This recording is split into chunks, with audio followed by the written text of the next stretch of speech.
pagi Bapak Ibu Saudara yang terkasih dalam kasih Tuhan. Pada hari ini dan pada pagi ini kita bertemu kembali di dalam sebuah penjelasan dalam program 5 menit bersama dengan Tuhan. Saya percaya saudara semua sudah membaca kitab Kejadian sampai dengan kitab Hakim-Hakim. Dan hari ini adalah hari terakhir saudara membaca kitab Hakim-Hakim pasalnya yang ke-21. Nah, Bapak Ibu Saudara sekalian, di dalam kita membaca kitab Hakim-Hakim, kita sudah diberikan seperti garis besar di awal pembacaan Hakim-Hakim, apa yang menjadi timeline-nya, apa yang menjadi titik beratnya, apa yang harus kita baca dan sebagainya. Dan dalam pembacaan kitab Hakim-Hakim, saudara juga sudah diberikan beberapa arkeologi information, beberapa hal yang kita bisa dapatkan untuk bisa memberikan satu penjelasan yang lebih baik dan dalam pada saat kita mengerti firman Allah. Nah, Bapak Ibu Saudara, karena ini hari terakhir dari kitab Hakim-Hakim, saya ingin sekali memberikan sebuah kesimpulan dari apa yang selama ini sudah kita baca, khususnya kitab Hakim-Hakim ini. Jadi kalau sudah perhatikan, selama ini kita sudah membaca dari kitab Kejadian, di mana penciptaan manusia, kemudian manusia jatuh dalam dosa, dan kemudian kita belajar bagaimana Adam dan Hawa diusir, dan banyak kejadian tokoh-tokoh Alkitab yang ada di situ, dan kita melihat bahwa manusia tetap saja berbuat dosa. Dan kita juga melihat dalam kitab Keluaran bagaimana Allah mengasihi kita sebagai manusia, Allah mengasihi Israel sebagai sebuah komunitas. Dan kemudian Allah mengirim Musa untuk mengeluarkan orang Israel dari tanah Mesir. Nah, Bapak Ibu Saudara yang terkasih, kita bisa melihat kasih Allah yang luar biasa dalam kehidupan anak-anaknya. Walaupun mereka sudah berbuat dosa, tidak taat kepada Tuhan, seringkali komplain kepada Allah, tetapi Allah tetap mengasihi mereka. Dan kemudian cerita itu terus berlanjut sampai semua aturan-aturan penyembahan, bagaimana kita belajar untuk memberikan pengorbanan dan sebagainya, aturan-aturan kitab Taurat. Nah, Bapak Ibu Saudara, setelah itu, kemudian setelah Musa mati, muncullah Yosua. Yosua adalah seorang pengganti Musa yang mengajak bangsa Israel untuk masuk ke tanah Kanaan lebih jauh. Dan pada saat itu mereka sudah memiliki tanah-tanah bagian-bagian warisan.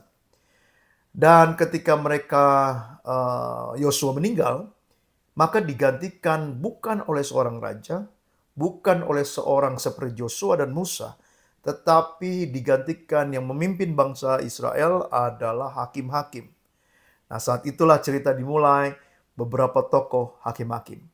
Nah, mari saat ini saya ingin kita melihat kesimpulan apa yang sedang terjadi dalam kitab Hakim-Hakim, sehingga kita belajar dari firman Allah sebagai orang-orang percaya.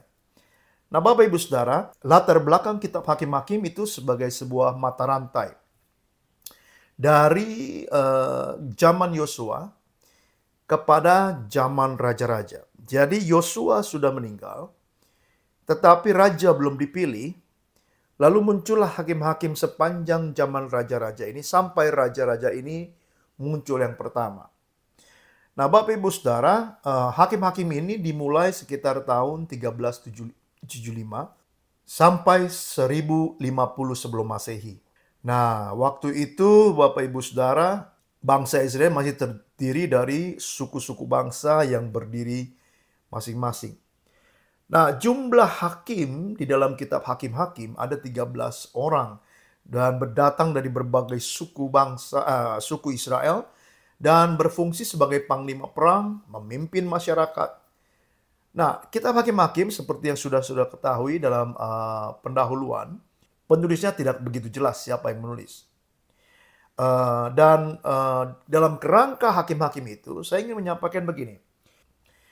Musa itu sudah menubuatkan bahwa ada penindasan oleh bangsa-bangsa asing akan menimpa bangsa Israel sebagai sebuah kutukan Allah kalau mereka menyimpang dari perjanjian Allah. Jadi Musa sudah memberitahukan sebelumnya. Dan kata hakim-hakim inilah yang menggarisbawahi bahwa kenyataan itu terjadi. Bahwa peristiwa yang dinubuatkan itu terjadi dalam sejarahnya bangsa Israel. Kitab ini menunjukkan begini. Bangsa Israel itu merosot kerohaniannya. Moral dari suku-suku Israel. Ketika menetap di tanah-tanah yang sudah diberikan oleh Yosua, yang dibagi oleh Yosua. Dan menunjukkan dengan jelas dampak-dampak kerugian yang terjadi kalau suku-suku Israel ini melupakan perjanjian dengan Allah dan mulai mengikuti berhala dan kebejatan dunia ini.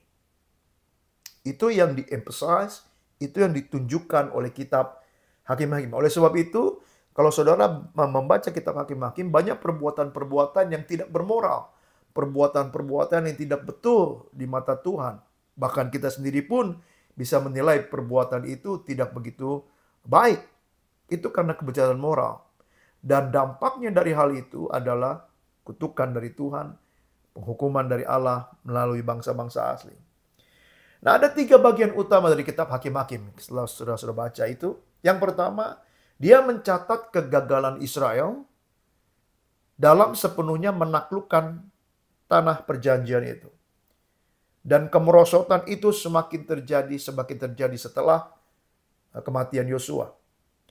Hal yang kedua, di bagian kedua, adalah merupakan bagian utama dari kitab ini, yaitu begini, bahwa ada contoh-contoh pengalaman Israel yang terulang pada masa hakim-hakim, yang mencakup siklusnya begini.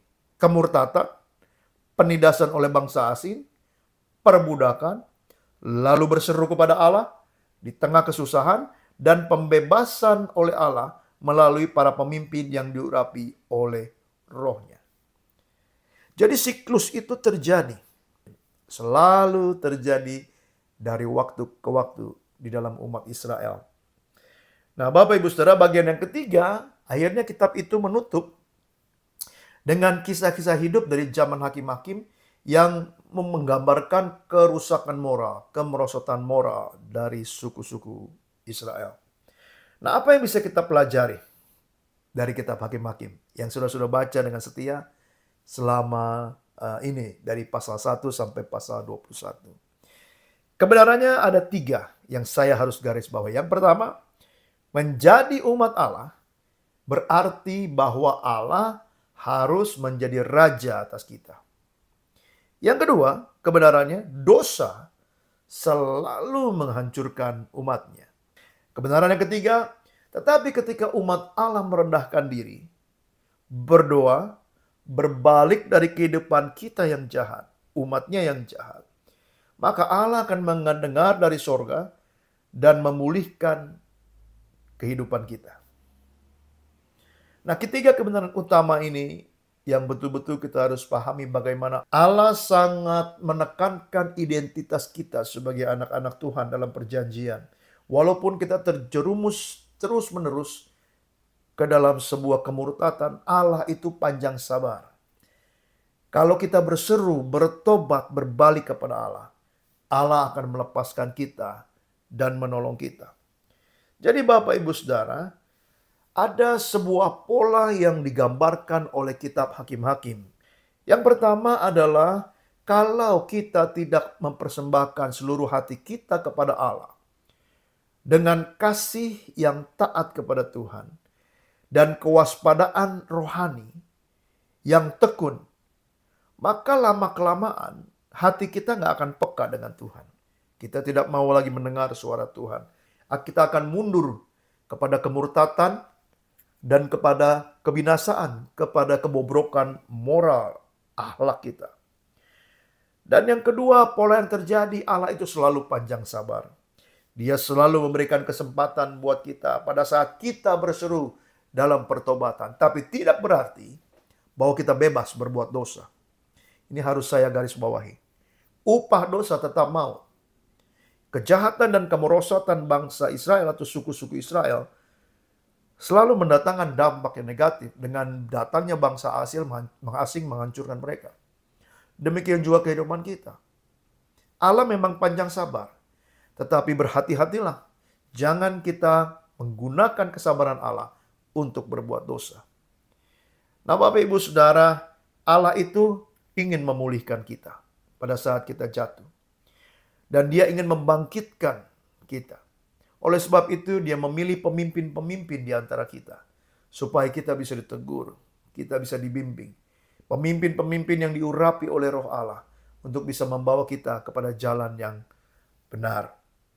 Nah, Bapak yang terkasih, tapi terkadang pemimpin-pemimpin ini juga yang rusak rohaninya. Sehingga mereka juga jatuh dalam kebobrokan. Nah, sebagai kesimpulan, ini yang ingin saya sampaikan. Ada sebuah siklus dalam kehidupan manusia yang ditunjukkan oleh kitab Hakim-Hakim. Yaitu begini, ada kemurtatan, lalu terjadi penindasan karena kemurtatan itu. Lalu ada penderitaan karena penindasan itu. Lalu ada pembebasan ketika berseru kepada Tuhan. Lalu kemudian Tuhan memberikan berkat-Nya kembali. Dan siklus itu terjadi berulang-ulang dalam kehidupan suku-suku Israel. Nah, bagaimana dengan penggenapan dalam perjanjian baru kitab Hakim-Hakim ini? Sama Bapak Ibu Saudara, sebuah prinsip yang abadi begini, bahwa Allah menggunakan orang yang diurapinya dengan Roh Kudus dulu, baru Dia bekerja. Jadi kalau saudara baca kitab Hakim-Hakim, seperti Hakim-Hakim 3 pasal yang ke-10, Hakim-Hakim 6:34, Hakim-Hakim 11:29, Hakim-Hakim 14:6 dan 19, Hakim-Hakim 15:14, saudara akan melihat bahwa hakim-hakim ini diurapi oleh Roh Allah dan kemudian menjalankan tugasnya. Dan sama dengan Yesus. Sebelum Yesus pergi dalam pelayanannya, Dia dibaptis dan turun Roh Kudus untuk mengurapi Dia. Dan apa yang terjadi dengan murid-murid Yesus? Pada saat Yesus naik ke sorga, Dia menyuruh murid-muridnya menunggu di loteng Yerusalem supaya Roh Kudus turun atas Dia. Dan mereka menerima kuasa untuk menjadi saksi-saksi Tuhan. Ada pengurapan Roh Kudus yang terjadi pada saat kita mau melayani. Nah, Bapak Ibu Saudara, ketika Roh Kudus turun atas kita, maka ada kuasa yang luar biasa dalam diri kita. Haleluya. Hari ini kita belajar kesimpulan dari kitab Hakim-Hakim. Dan saya berharap dengan video ini, saudara bisa mengerti mengapa kitab Hakim-Hakim ditulis dan apa yang bisa kita pelajari dalam kitab Hakim-Hakim. Ingat sekali lagi, yang pertama, bahwa kehidupan kita kadang berputar. Kita seringkali melakukan kesalahan. Tetapi tidak seharusnya itu terjadi dalam hidup kita. Kita harus setia dan belajar taat kepada Tuhan sepanjang waktu.